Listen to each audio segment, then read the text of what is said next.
1 মাসের একটি যুদ্ধ শেষ হলো। ভাবছেন কিসের যুদ্ধ? এসএসসি এক্সামের কথা বলছি।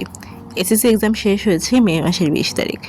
প্রায় 1 মাস যাবৎ একটা বড় একটা ক্লান্তি, টায়ার্ডনেস এত কিছুর পর মনে হয়েছে একটা ভালো মাইন্ডের রিফ্রেশমেন্ট দরকার। তো আমি আর আমার ফ্রেন্ড মিলে সেদিন একটা সুন্দর হ্যাংআউটের প্ল্যান করি। তো সেটা নিয়ে হবে আজকের ব্লগটি। 24 তারিখ হচ্ছে আমরা প্ল্যান করেছিলাম, কারণ 20 তারিখ হচ্ছে আমাদের এক্সাম শেষ হয়েছিল। পরে এক্সাম শেষের পরে হচ্ছে অ্যাডমিট কার্ড, রেজিস্ট্রেশন কার্ড এগুলো রাখতে এসে বইগুলো দেখে একটু তাকাচ্ছিলাম যে 1.5 বছরের সাধনা আজ শেষ হয়ে গেল।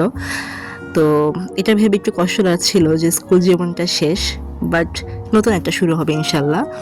তো তারপর হচ্ছে আমি আমার ব্যালকনিতে চলে আসি, কারণ এই ব্যালকনিতে যে আমার এত সুন্দর সুন্দর গাছ আছে এগুলোর সাথে আসলে এতদিন আসাই হয়নি, মানে যতদিন এক্সাম চলছিল এগুলোর সাথে কানেকশানটা কম ছিল। আর আমি খেয়াল করেছি মানে আমার গাছগুলোর কাছে যখন আমি আসি তখন আমার আলাদা একটা শান্তি কাজ করে কেন জানি। আর দেখেন বাগান বিলাসে নতুন ফুলের কলি এসেছে অনেকগুলো। আর এই নয়নতারা গাছটা কিন্তু দোহার থেকে আনা হয়েছে, মানে আমার খালামণি যে শ্বশুরবাড়িতে আমরা গিয়েছিলাম বেড়াতে সেখান থেকে হচ্ছে তাদের গার্ডেন থেকে আমার খালামণি তুলে দিয়েছিল। আর সেটি দেখেন মাশাআল্লাহ কত বড় হয়েছে। তারপর আর কি আমরা রেডি হয়ে বেরিয়ে পড়লাম রেস্টুরেন্টের উদ্দেশ্যে। আমরা মূলত একটা রেস্টুরেন্টে একটা হ্যাংআউটের প্ল্যান করি। তো যেতে যেতে প্রায় আমাদের 2:30 থেকে 3টার মতো বাজে, কারণ ওয়েদারটা এত সুন্দর ছিল, মেঘলা মেঘলা, মানে ঘর থেকে আর বেরোতে ইচ্ছা করছিল না, মনে হচ্ছিল শুয়ে শুয়ে চা খেতে খেতে ওয়েদারটা এনজয় করি। বাট কে করা, ওই দিন প্ল্যানটা করা হয়েছিল, আমরা গিয়েছিলাম সেওরে, যেটা হচ্ছে 14 নম্বর সেক্টর উত্তরাতে। অনেক সুন্দর প্লেসটা, ছিমছাম কোজি একটা এনভায়রনমেন্টের ভাইব দেয়, খুবই এস্থেটিক, ইন্টেরিয়র খুবই সুন্দর। কিন্তু আমার কাছে মনে হচ্ছিল এই রেস্টুরেন্টটাতে লাইটের একটু অভাব আছে, মানে আমরা যেখানেই পিকচার্স তুলতে যাচ্ছিলাম সেখানে আমাদের একটা লাইটের অভাব অনুভব করছিলাম। তো আদারওয়াইজ রেস্টুরেন্টের ইন্টেরিয়রটা কিন্তু একটু ট্রেডিশনাল টাইপের। এখানে আপনারা দেখতে পাচ্ছেন মাটির হাঁড়ি, মিরর, প্লাস এনভায়রনমেন্টটা একটু kind of cosy, aesthetic, traditional kind of mix একটা এনভায়রনমেন্ট, ভালোই লেগেছিল।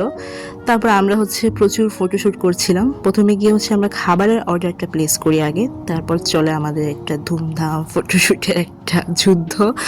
আমরা প্রায় অনেকগুলো ফটো তুলেছি, তার মধ্যে কিছু সিলেক্টিভ ফটোগুলো সুন্দর সুন্দর উঠেছে, সেগুলোই হচ্ছে আমি এখন দেখাচ্ছি আর কি।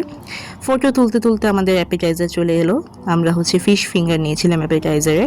আর মেইনসের জন্য আমরা যে যার পছন্দ মতো আলাদা আলাদা প্লেটার চুজ করি। এখানে প্রায় সবগুলো প্লেটারই সেম, জাস্ট কারিটা একটু ডিফারেন্ট। কারো হয়তো প্রন কারি, কারো হয়তো তেরিয়াকি চিকেন, কারো হয়তো পেরি পেরি চিকেন, কারো হয়তো চিকেন বারবিকিউ, বাট মোরলেস খুব ভালো ছিল খাবারটা। তারপর হয়েছে ঝড়, বিশাল এক বড় ঝড়। আমরা যখন খাচ্ছিলাম তখন দেখছিলাম বাইরে প্রচুর ঝড় বৃষ্টি হচ্ছিল।